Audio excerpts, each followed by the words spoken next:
একটি গ্রামে একটি বৃদ্ধ মহিলা তার ছেলের সাথে বাস করত। তার ছেলের নাম ছিল লালু। হ্যাঁ রে বাবা লালু, কাজে যাবি না? অনেক বেলা হয়ে গেল তো। হ্যাঁ মা, যাবো। তুমি আমায় কুড়ালটা এনে দাও তো। আজ যে মোড়ল মশাই বেশি করে কাঠ আনতে বলেছে। একথা শুনে বৃদ্ধা মহিলাটি ঘর থেকে কুড়াল এনে দিল। আর লালু সে কুড়াল নিয়ে জঙ্গলে কাঠ কাটতে গেল। তারপর কাঠ কেটে মোড়লের বাড়িতে পৌঁছে গেল। মোড়ল মশাই, ও মোড়ল মশাই, বাড়িতে আছেন? মোড়ল সাহেব এখন একটু ব্যস্ত আছে, যা বলার আমাকে বলুন। মোড়ল মশাই আমাকে কাঠ আনতে বলেছিল, এই যে আমি কাঠ জোগাড় করে নিয়ে এসেছি। ঠিক আছে, কাঠগুলো এখানে রেখে চলে যান। কিন্তু আমার টাকার ভীষণ প্রয়োজন। এখনই দিলে খুব ভালো হতো। ঠিক আছে, আমি মোড়ল সাহেবের কাছ থেকে টাকাটা নিয়ে আসছি। একথা বলে মোড়লের কর্মচারী ঘর থেকে টাকা এনে লালুকে দিয়ে দিল। আর লালু টাকা নিয়ে বাড়িতে চলে এলো। হ্যাঁ মা, এই দেখো, আজ আমি বেশ কিছু টাকা পেয়েছি। কাল সকালবেলা বাজার করে আনবো। ঠিক আছে রে বাবা, এখন খাবারগুলো খেয়ে নে, অনেক বেলা হয়ে গেল যে। হ্যাঁ মা, দাও দাও, খেতে দাও। এরপর লালুর মা লালুকে খেতে দিল। এভাবে লালুদের দিন যেতে লাগলো।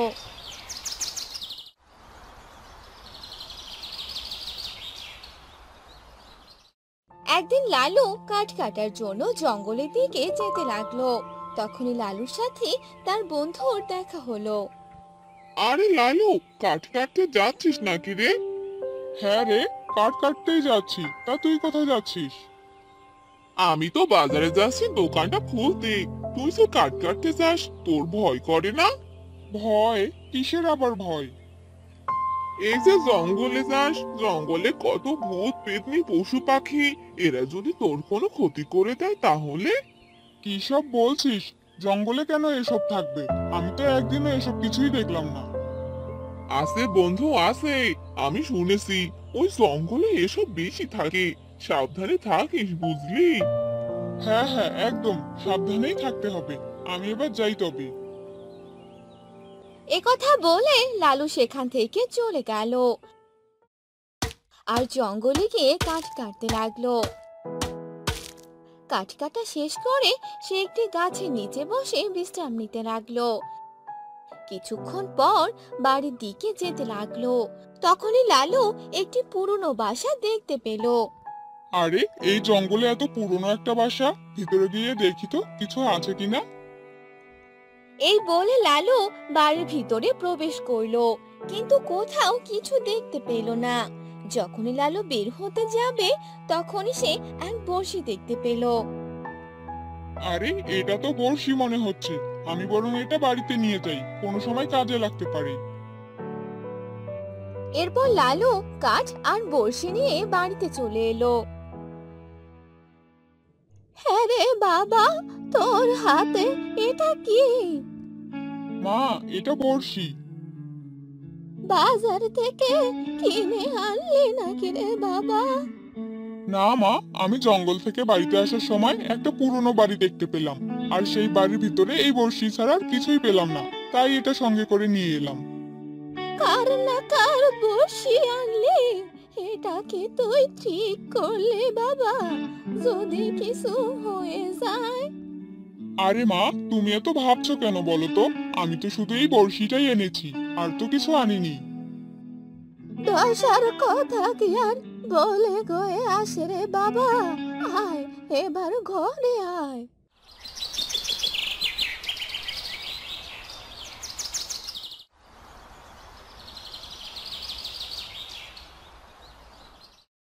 পরদিন সকাল হতেই অনেক জোরে বৃষ্টি নামলো।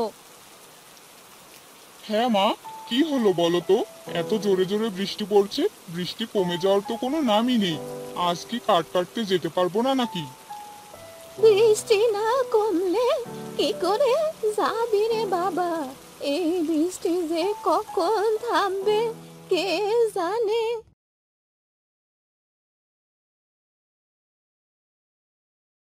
সকাল গড়িয়ে বিকেল হয়ে গেল, কিন্তু বৃষ্টি থামার কোনো নামই ছিল না। এভাবে দুই একদিন বৃষ্টি পড়তেই লাগলো।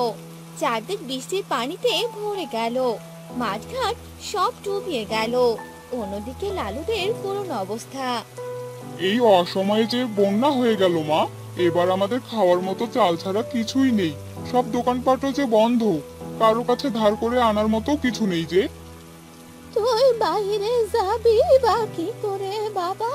আর কিছুক্ষণ বৃষ্টি পড়তে থাকলে তো আমাদের ঘরেও পানি উঠবে। তাই তো দেখছি মা, ঘরে কোনো শুকনো খাবার থাকলে দাও না। না রে বাবা, ঘরে যে কোনো খাবার নেই। আমার যে অনেক খিদে পেয়েছে মা, এখন আমি কি করব? এরপর তারা বারান্দায় বসে থাকে। তখনই লালুর মা দেখতে পেল বন্যার পানিতে অনেকগুলো মাছ। আরে বাবা, দেখ এখানে যে অনেক মাছ।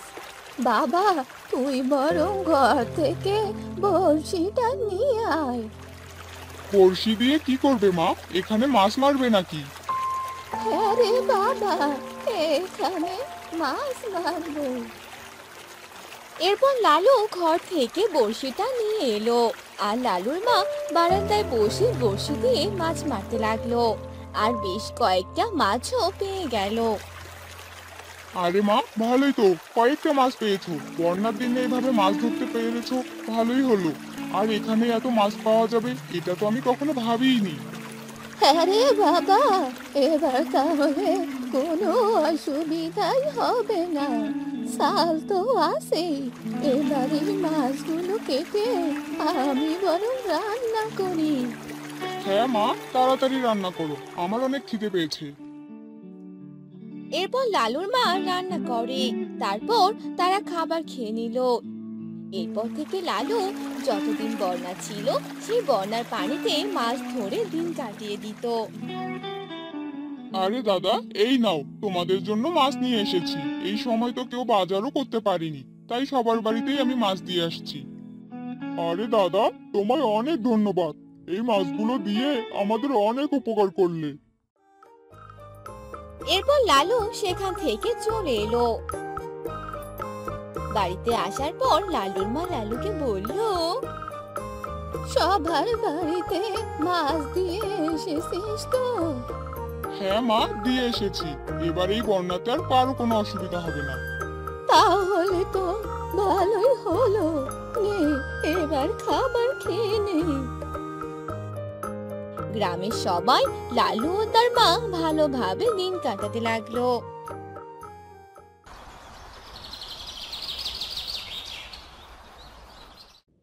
রানীনগর নামে একটি গ্রাম ছিল। সে গ্রামে থাকতো গোপাল ও তার বউ। গোপাল ছিল অনেক অলস। সে ভালোভাবে কোনো কাজ করতে চাইতো না, সারাদিন শুয়ে বসে দিন কাটাতো। অন্যদিকে গোপালের বউ গোপালকে এ নিয়ে অনেক কথা শোনাতো। কি গো, তুমি এখনো বাড়িতে? যে মোড়লের বাড়িতে কখন যাবে শুনি? মোড়ল যে তোমায় যেতে বলেছে। সে যাব কোনো এক সময়, এখন অনেক খিদে পেয়েছে, আমায় কিছু খেতে দাও তো। খেতে তো দিবই, কিন্তু খাওয়া দাওয়া শেষ করেই মোড়লের বাড়িতে চলে যাবে। হয়তো কোনো কাজের জন্যই ডেকেছে তোমাকে। হ্যাঁ হ্যাঁ, সে দেখা যাবে। শুধু কাজ আর কাজ, দাও খাবার দাও। এরপর গোপালের বউ গোপালকে খাবার এনে দিল, আর গোপাল খাবার খেয়ে বাহিরে বেরিয়ে পড়লো। আর যেতে যেতে বলতে লাগলো, না, এই কাজ আর আমার ভালো লাগে না। মোড়লের বাড়িতে আমি যেতে পারবো না, যাই কারো দোকানে গিয়ে বসে একটু আড্ডা দিয়ে আসি। কি গো গোপাল দাদা, কোথায় যাচ্ছ? কোথায় আর যাবো, এখানেই এলাম, তোমাদের সাথে আড্ডা দিতে এলাম। এরপর গোপাল সেই দোকানে বসে সবার সাথে গল্প করতে লাগলো।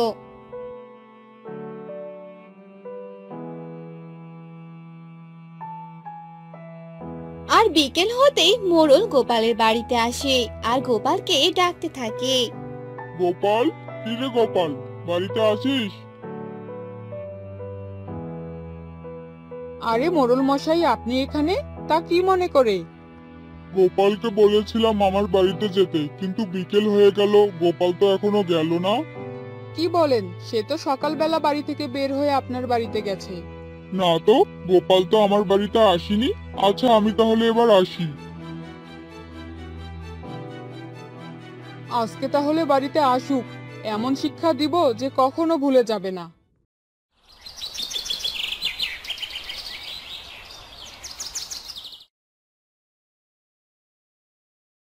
গিন্নি, ও গিন্নি, কোথায় গেলে?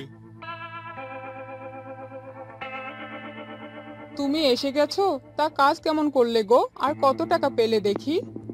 আরে, এবার কি হবে? ধরা খেয়ে যাব নাকি? এবার কি বলবো আমি? না, মানে মোড়ল মশাই বলেছে কাল টাকা দিবে, আজ কিছুই দেয়নি। তাই নাকি গো? মোড়ল মশাই তো বিকেলে আমাদের বাড়িতে এসেছিল, বলে গেল তুমি নাকি ভালোই কাজ করছো। আরে, আমি তো সত্যি ধরা খেয়ে গেলাম। গিন্নি, আসলে আজকে আমার ভালো লাগছিল না, তাই একটা দোকানে বসেছিলাম। তাহলে বাড়িতে এলে কেন শুনি? আজ তোমার বাড়িতে কোনো জায়গা নেই, যেখানে গিয়েছিলে সেখানেই থাকো। আরে গিন্নি, এভাবে বলছো কেন? দেখো, কাল থেকে আমি ভালোভাবেই কাজ করব। তাহলে কালকেই বাড়িতে এসো, বুঝলে? এ যা, দরজা লাগিয়ে দিল। আজ বউটা অনেক খেপেছে, আজ যে কি হবে আমার। গিন্নি, দরজা খোলো, কাল থেকে কাজ ঠিকভাবেই করব। এ কথা শুনে গোপালের বউ দরজা খুলে দেয়। আর রাতে খাবার খেয়ে তারা ঘুমিয়ে পড়ে। পরদিন সকালবেলা আজ কাজ করে তবেই বাড়িতে ফিরবে, না হলে আজকের খাবার বন্ধ করে দিব। ঠিক আছে, তাই হবে। এরপর গোপাল মোড়লের বাড়িতে যায় আর কাজ করে টাকা নিয়ে বিকেলে বাড়িতে আসে।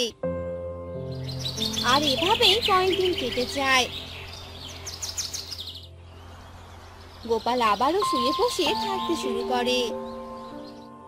গোপালের এমন কর্মকাণ্ড দেখে গোপালের বউ ভাবতে লাগে। না, এভাবে আর হচ্ছে না, এবার আমাকেই কিছু একটা ব্যবস্থা করতে হবে। গোপাল ঘুমাচ্ছিল আর সেই সময় অনেক বৃষ্টি পড়তে লাগলো। তখন গোপালের বউ সেখানে এলো আর গোপালকে বলতে লাগলো। হ্যাঁ গো, আমার মাথায় একটা বুদ্ধি এসেছে। বুদ্ধি? কিসের আবার বুদ্ধি এলো এই সময়? তুমি বরং একটা বাজার দিয়ে দাও, শুধু বসে বসে বাজারের কাজ করবে, ভালোই হবে। বাজার যে দিব, আমাদের কোনো জায়গা আছে কি? কোথায় দিব বাজারটা? আর যে বৃষ্টি পড়ছে, মনে হয় না 2-3 দিনের আগে থামবে। আর জায়গা কিনতে হবে, আমাদের কি টাকা আছে? তাহলে তো ভালোই হলো, আমরা বরং জলের উপরেই বাজার দিয়ে দিই। এতে করে জায়গাও কিনতে হচ্ছে না, সবাই নদী পার হয়ে বাজারে যেত, তখন এখানেই বাজারটা করতে পারবে। আর তুমি যে অলস, তোমার জন্য এই কাজটাই সহজ হবে, বুঝলে? কথাটা তুমি মন্দ বলনি। বৃষ্টি কমলে তারপর দেখি কি করা যায়, এবার আমায় একটু ঘুমাতে দাও। ওই সারাদিন তো তুমি ঘুমের মধ্যেই থাকো, তবুও শান্তি হয় না। এরপর গোপালের বউ সেখান থেকে চলে গেল।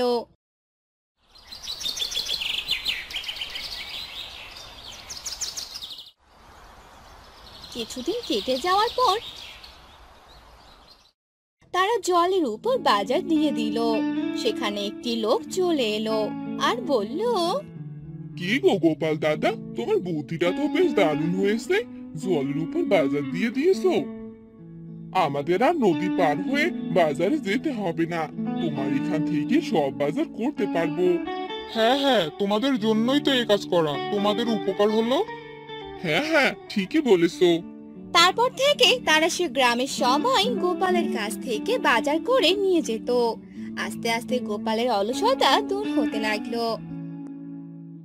হ্যাঁ গো গিন্নি, তোমার বুদ্ধিটা কাজে লেগে তো ভালোই হলো, এখন আর আমাদের কোনো কিছুর অভাব হবে না।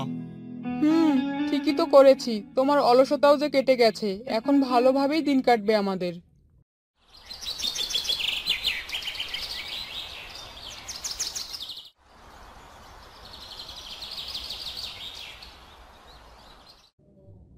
এরপর থেকে গোপাল ও তার বউ জলের উপর বাজার দিয়ে ভালো মতো ব্যবসা করতে লাগে আর সুখে শান্তিতে থাকতে লাগে।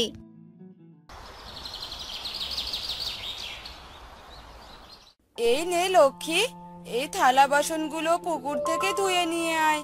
আর আমি রান্না করি। ঠিক আছে দিদি। এরপর লক্ষ্মী থালা বাসন নিয়ে পুকুরে যায় আর সেগুলো ধুয়ে বাড়িতে নিয়ে আসে। আর শিলা রান্না করে। এরপর তারা দু বোন খাবার খেয়ে নেয়।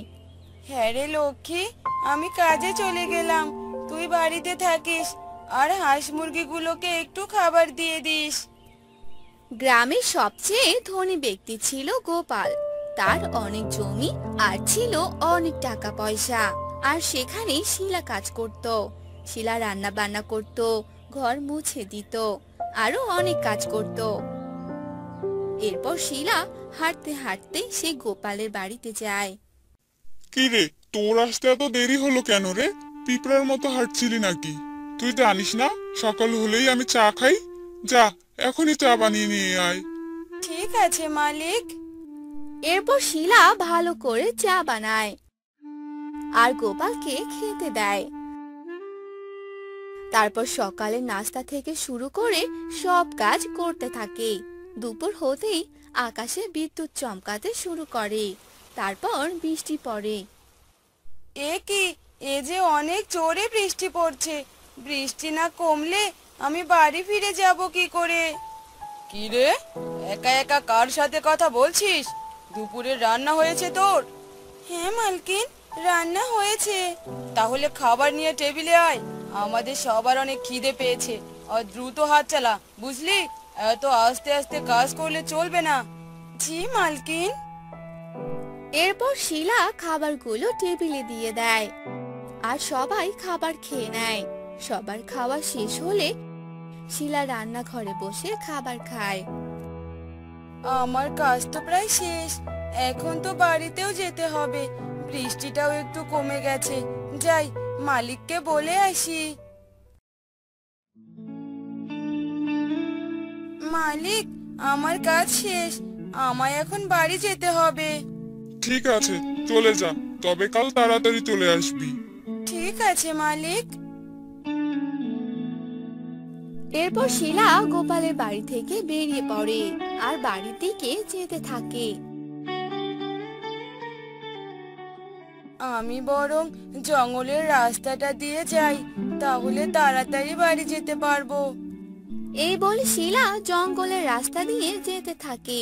আর তখনই শিলার সামনে এক পাখির বাচ্চা এসে পড়ে। আরে, এ কি, এ তো এক ছোট পাখির বাচ্চা। বৃষ্টিতে একদম ভিজে গেছে, কিন্তু এর বাসা যে কোথায়? এখন আমি কি করব? বাচ্চাটি ঠান্ডায় কাঁপছে, আমি বরং একে বাড়ি নিয়ে যাই। তারপর শিলা সেই পাখির বাচ্চাটিকে বাড়িতে নিয়ে গেল। কি রে দিদি, তোর হাতে ওটা কি? মনে হচ্ছে একটা টিয়ে পাখি। হ্যাঁ রে, এটা একটা পাখি, রাস্তায় পেয়েছি তাই বাড়িতে নিয়ে এলাম। পাখিটার শরীর মুছে দে তো। এরপর লক্ষ্মী সেই টিয়ে পাখির শরীর ভালোভাবে মুছে দিল। তারপর তাকে কিছু খাবার দিল। লক্ষ্মী আর শিলা দুজনেই পাখিটার অনেক খেয়াল রাখতো। এভাবেই দিন যেতে লাগলো। এই দিদি দেখ, টিয়ে পাখিটা আস্তে আস্তে বড় হচ্ছে। হ্যাঁ রে দিদি, আমরা যদি একে কথা শিখিয়ে দেই তাহলে তো শিখতে পারবে, তাই না? হ্যাঁ পারবে তো, কিন্তু তুই একে কি কথা শেখাবি? একে আমি সব কথা শিখিয়ে দিব। তাহলে এ যখন বড় হবে তখন সারাদিন আমার সাথে গল্প করবে। আচ্ছা ঠিক আছে, এখন ওকে রেখে দিয়ে আয়, সকালে যে তাড়াতাড়ি উঠতে হবে। এরপর তারা ঘুমিয়ে পড়ে। পরদিন সকালে শিলা সব কাজ শেষ করে আর পাখিটিকে খাবার খাইয়ে দেয়। আমি কাজ করতে গেলাম, তুই আমাদের পোষা টিয়েটার খেয়াল রাখিস, নয়তো বড় কাক এসে ওকে নিয়ে যাবে। তুমি কোনো চিন্তা করো না দিদি, আমি থাকতে ওর কিছু হবে না। এবার তুমি নিশ্চিন্তে কাজে চলে যাও। এরপর শিলা কাজে চলে যায়। যতদিন যেতে লাগলো টিয়ে পাখিটাও বড় হতে লাগলো। আর একদিন টিয়ে পাখিটা উড়ে চলে গেল। শিলা বাড়িতে এসে দেখে তার বোন কান্না করছে। রে, তোর কি হয়েছে? এভাবে কান্না করছিস কেন? কান্না না করে বলবি তো কি হয়েছে? দিদি, আমাদের পোষা টিয়াটা যে উড়ে চলে গেছে। কি বলিস? তুই ওকে আটকে রাখলি না কেন? আমি ওর জন্য খাবার আনতে গিয়েছিলাম, ঘর থেকে বেরিয়ে দেখি ও নেই। আচ্ছা হয়েছে, এবার কান্না বন্ধ কর। কান্না করলে কি আর সে চলে আসবে নাকি? মন খারাপ করিস না, চল ঘরে চল। এরপর তারা ঘরে চলে যায়। এভাবেই অনেকদিন কেটে যায়। আর একদিন সে টিয়ে পাখি শিলা আর লক্ষ্মীর কাছে চলে আসে আর তাদের ডাকতে থাকে, বন্ধু, ও বন্ধু, কোথায় তোমরা? বাহিরে আসো, আমি যে তোমাদের কাছে চলে এসেছি। কি রে দিদি, আমাদের এভাবে কে ডাকছে? চল তো বাহিরে গিয়ে দেখি। এরপর তারা বাহিরে গিয়ে দেখে তাদের দুই বোনের পোষা টিয়ে বাহিরে আছে। টিয়ে পাখিকে দেখে তারা অনেক অবাক হয়ে যায়। এ কি, টিয়ে পাখি, তুমি এখানে? হ্যাঁ বন্ধু, আমি যে তোমাদের কাছে আবার চলে এসেছি। তোমাদের মতো এত ভালো বন্ধুকে ছেড়ে আমি কোথায় যাব বলো তো? এ কি, তুমি তো দেখছি কথাও বলতে পারো, কিন্তু আমি যখন তোমায় কথা শিখিয়েছিলাম তখন তুমি কথা বলনি কেন? কারণ আমি ছোট থেকেই কথা বলতে পারতাম। আমি কোনো সাধারণ টিয়া পাখি নই। আমার পরিবার হলো এক জাদু শক্তির পরিবার। আর আমি সেদিন আমার বাসা থেকে পড়ে গিয়েছিলাম। আর তোমরা আমাকে এক নতুন জীবন দিয়েছো। তোমাদের অনেক ধন্যবাদ বন্ধু। তাহলে তোমার তো অনেক ক্ষমতা আছে বন্ধু, তাহলে তুমি আমাদের অনেক সাহায্য করতে পারবে। হ্যাঁ, অবশ্যই পারবো। বলো, কি চাই তোমাদের? না না বন্ধু, আমাদের কিছু লাগবে না। আমরা এভাবেই অনেক সুখী আছি, আর কিছু চাই না আমাদের। তোমরা আমার জীবন বাঁচিয়েছো, আমার অনেক খেয়াল রেখেছো, ঠিক মতো খাবার দিয়েছো। এবার আমিও তোমাদের সাহায্য করতে চাই। বলো, কি চাই তোমাদের বন্ধু? তুমি কি আমাদের একটা নতুন বাড়ি বানিয়ে দিতে পারবে? আসলে একটু বৃষ্টি হলেই আমাদের ঘরে পানি পড়ে। হ্যাঁ, অবশ্যই পারবো। এই বলে সেই টিয়া পাখি তার জাদু শক্তি দ্বারা একটি সুন্দর বাড়ি বানিয়ে দিল। এত সুন্দর বাড়ি দেখে তারা অবাক হয়ে গেল। এবার আমরা সবাই মিলে এই বাড়িতে থাকবো, আর তুমিও আমাদের সাথেই থাকবে। হ্যাঁ, আমি আর তোমাদের রেখে কোথাও যাব না। এরপর থেকে শিলা গোপালের বাড়িতে কাজ করতে চায় না। তাদের দুই বোনের পোষা টিয়ে তাদের অনেক সাহায্য করে। আর তারা তাদের পোষা টিয়েকে সাথে নিয়ে সুখে শান্তিতে থাকতে লাগলো। রানীনগর গ্রামের মোড়ল ছিল ভীষণ অত্যাচারী। মোড়লের 3 কন্যা। এ নিয়ে মোড়লের দুঃখের শেষ নেই। ছেলে সন্তানের জন্য মোড়লের বউকে মোড়ল রোজ অত্যাচার করে, আর 3 মেয়েকে একদম সহ্য করতে পারে না। দাই বুড়ি, খবর কি? অবস্থা ভালো না মোড়ল সাহেব, ভগবানকে ডাকুন। মোড়ল বারান্দায় পায়চারি করতে থাকে।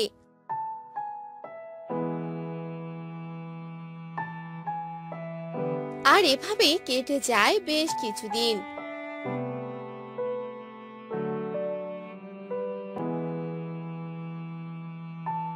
বেশ কিছুদিন পর দাই বুড়ি কোলে একটি বাচ্চা নিয়ে বাহিরে আসে।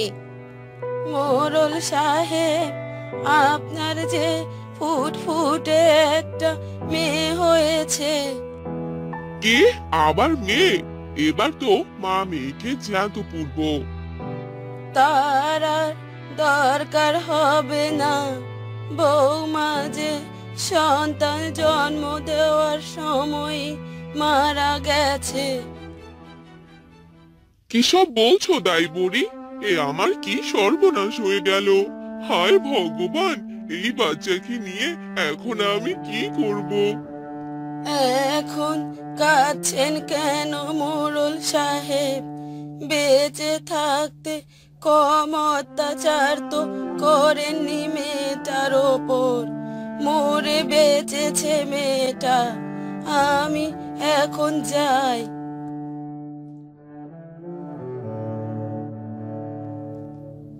এই বলে দাই বুড়ি সেখান থেকে চলে যায়। আর মোড়ল রাতের অপেক্ষা করতে থাকে।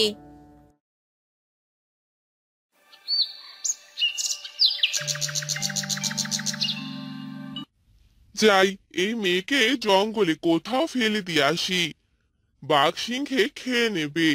তিনজনের রক্ষে নেই, আবার উনি এলেন।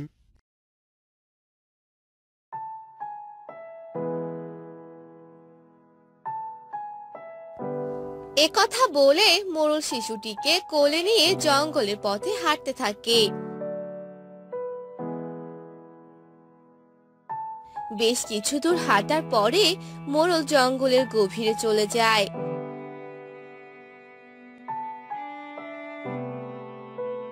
আর একটি গাছের নিচে মেয়েটিকে রেখে চলে আসে।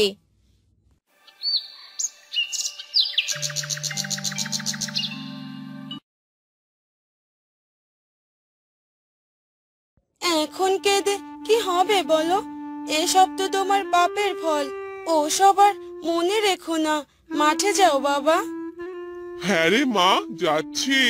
এভাবে আর বলিস না। আমি তো এখন সব খারাপ কাজ ছেড়ে দিয়েছি।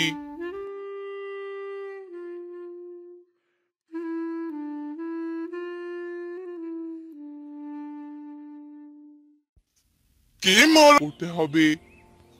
লাভ নেই মোড়ল মশাই, আমিও তাই ভেবেছিলাম, কিন্তু জল দিয়েও কোনো লাভ হয়নি। মাঠের সব ফসল এভাবে পুড়ে গেল, এবার তো না খেয়ে মরতে হবে। তোমার একার ফসল তো না, মাঠে তো সবার ফসল। কিভাবে যে কি করা যায় তাই ভাবছি। অনেক বেলা হলো, চলো বাড়ি ফেরা যাক।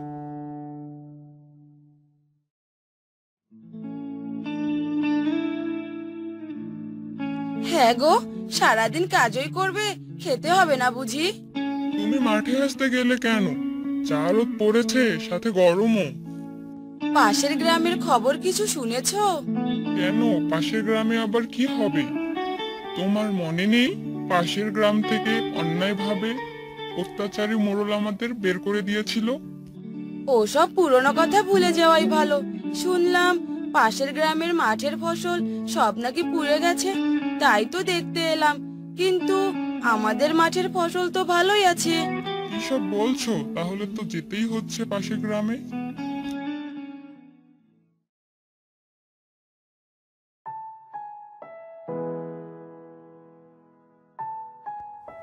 তারপর সে চাষি মোড়লের গ্রামে যায় আর গ্রামের একজন লোকের সাথে কথা বলে। হায় ভগবান, মাঠের সব ফসল যে পুড়ে শেষ, কিভাবে হলো এসব? আমরা কিছুই জানি না দাদা, হঠাৎ মাঠের ফসল এমন পুড়ে গেছে। লোকে তো বলছে পাপ, সব পাপ।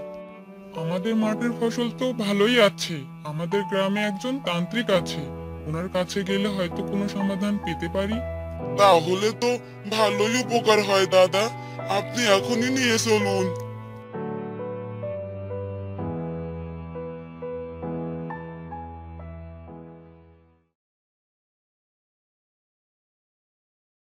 তোমাদের কোথাও যেতে হবে না। মাঠের সব ফসল যে ওই নিষ্পাপ শিশুর অভিশাপে পুড়েছে, মরবে সবাই, না খেয়ে মরবে। দাইমা, কোন শিশুর কথা বলছো তুমি?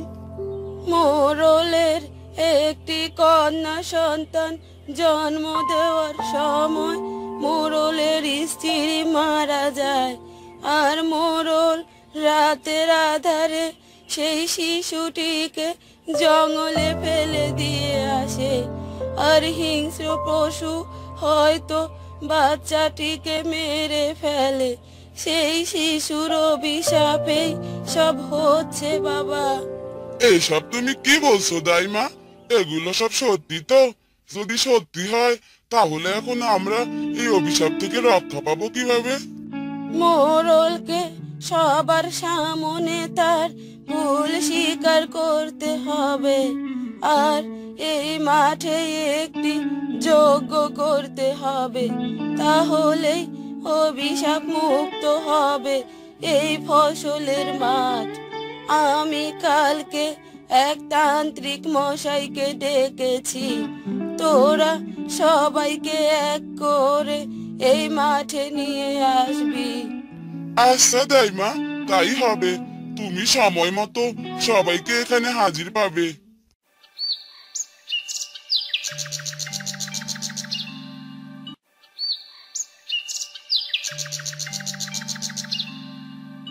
বলুন মোড়ল মশাই। আমি সেদিন অহংকার আর রাগের বর্ষবর্তী হয়ে আমার ছোট মেয়েটাকে জঙ্গলে ফেলে দিয়ে এসেছিলাম। আমি অনেক বড় পাপ করেছি। এ পাপের কোনো ক্ষমা হয় না। আমি অন্যায় করেছি। আপনারা আমাকে যা শাস্তি দেবেন আমি মাথা পেতে নেব। মোড়লের মুখে এই কথা শুনে সবাই অবাক হয়ে যায়। এমন শোরগোলের মাঝে মোড়লের মেয়ে বলে ওঠে, বাবা, তুমি তো বলেছিলে মায়ের সাথে সাথে আমাদের ছোট বোনটাও মরে গিয়েছিল। তুমি আমাদের মিথ্যা বলেছিলে বাবা। তোরা আমাকে ক্ষমা করে দে, ক্ষমা করে দে। যা হবার তা তো হয়ে গেছে।